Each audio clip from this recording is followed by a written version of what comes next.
सभी प्रभु प्रेमियों को मेरा प्यार भरा राधे राधे। हम इस वीडियो में चर्चा करेंगे पौष मास की शुक्ल पक्ष की एकादशी कब है, 9 को या 10 को, और इसकी सुंदर कथा क्या है। धर्मराज के पूछने पर भगवान श्री कृष्ण बताते हैं पुत्रदा एकादशी बहुत ही लाभदायक है, मंगलमय है। जो लोग इसका व्रत करते हैं उनकी प्रत्येक मनोकामनाओं को ये पुत्रदा एकादशी पूर्ण करती है। और जिन गृहस्थों के यहाँ पर पुत्र न हो उनको तो ये एकादशी व्रत विशेषतः करना चाहिए। पूर्व समय में एक केतुमान नाम के राजा थे, बहुत धार्मिक राजा थे, धर्म में उनकी रुचि थी, उनके पास में राजपाट की कोई कमी नहीं थी। पर दुख इसी बात का था कि उनके घर में कोई संतान नहीं थी। उनकी पत्नी भी, रानी भी बहुत धार्मिक थी, पर कष्ट इसी बात का था कि पुत्र नहीं था।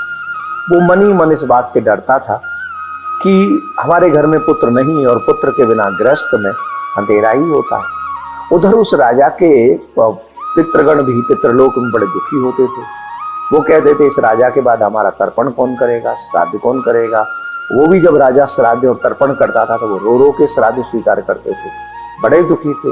एक दिन राजा बहुत दुखी हुआ और इस सोचा बिना पुत्र से गति लोके, इस लोक में बिना पुत्र की गति नहीं होगी।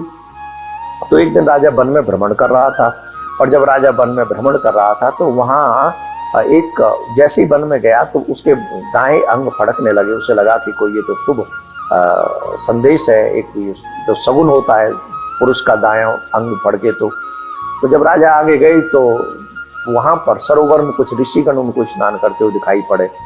तो उन ऋषियों को उन्होंने साष्टांग दंडवत किया। तो पूछा आप कौन है? तो उन्होंने बताया कि हम ऋषिगण हैं और हम आज पुत्रदा एकादशी के व्रत पे स्नान करने के लिए आए। राजन तुम कौन हो, बताओ तुम क्यों दुखी से लग रहे हो?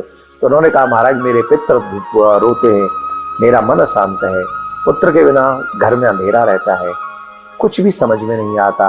वो राजपाट, सुख संपत्ति, धन, वैभव, ऐश्वर्य, ये सब कुछ समझ में नहीं आता। इससे मेरा मन हर्षित नहीं होता, मैं क्या करूं?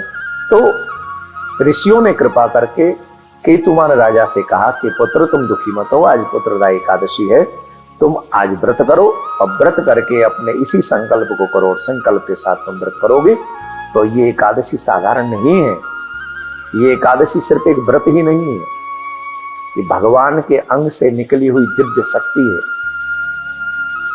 कृष्ण तो नहीं है पर कृष्ण से मिलाने में संपूर्ण सक्षम है। इसलिए तुम पुत्रदा एकादशी का व्रत करो। ऋषियों की आज्ञा मानकर उस राजा ने एकादशी का व्रत किया और 9 महीने के बाद ही उसके घर में एक सुंदर राजकुमार उत्पन्न हुआ, और वो राजकुमार बहुत ही धार्मिक और धर्मनिष्ठ था। तो भगवान श्री कृष्ण कहते हैं धर्मराज, पौष मास की शुक्ल पक्ष की एकादशी को पुत्रदा एकादशी कहते हैं। जो मनुष्य इस एकादशी के व्रत को करता है निश्चित उसके मन में जो मनोरथ होते हैं उसे तो पूर्ण होता ही है।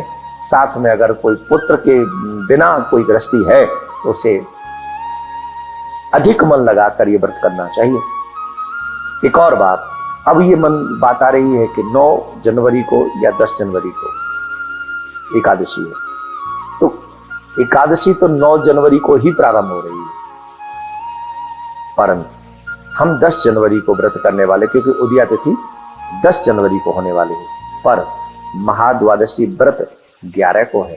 अगर निम्बार्क संप्रदाय में कहते हैं महाद्वादशी का व्रत बहुत श्रेष्ठ माना गया है, तो आप चाहें तो 10 और 11 दोनों दिन व्रत कर सकते हैं, अथवा 10 तारीख को एकादशी का व्रत करेंगे 10 जनवरी को, और 11 जनवरी को जो पारायण का समय रहेगा वो पारायण का समय रहेगा सूर्य उदय के पश्चात 6:43 से 8:10-15 तक आप ये व्रत पारायण कर सकते हैं।